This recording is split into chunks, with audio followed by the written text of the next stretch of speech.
fallait avoir le cœur bien accroché pour suivre la jeune artiste dans son univers. Fatouma Akiné, dans un hall d'exposition du Centre culturel français du Niger, sombre, uniquement éclairé par des bougies. Le public qui, pour cette première grande exposition de l'année, a fait nombreux le déplacement, a suivi sa performance dans un silence sépulcral, était par occasion parcouru de frissons. Pour l'artiste, ce mélange de crainte et de répulsion face à l'animisme n'a vraiment pas lieu d'être.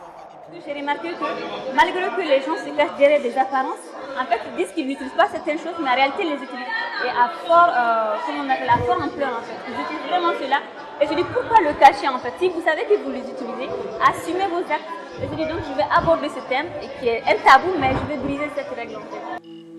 Fatouma Akiné casse donc les codes et plonge son public en plein dans les temps immémoriaux où les rites et croyances africaines retrouvent toute leur essence.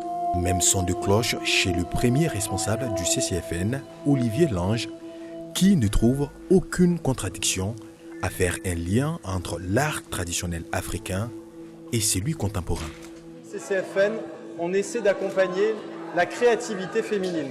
Il n'y a pas de tabou dans la mesure où les traditions animistes ressortent plutôt de la philosophie, en tout cas c'est notre approche, et toutes les philosophies peuvent être entendues dans la mesure où elles ont une vision du monde qui ne rentre pas en concurrence avec d'autres formes d'expression plus établies comme celle de la religion. Fatouma Akiné, pour réaliser ses œuvres, est allée à la source, auprès de sages en pays malien notamment.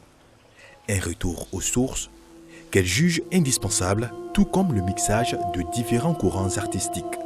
J'aime bien voir tous les arts mélangés. Je pense que quand les artistes sont unis, ça ne peut donner que du beau. Donc c'est pour ça que j'aime toucher à tous les domaines de l'art, réunir les artistes sur un thème en général et qu'on travaille ensemble. La jeune artiste de 23 ans, qui n'est pas à sa première exposition, prévoit d'autres performances courant 2019.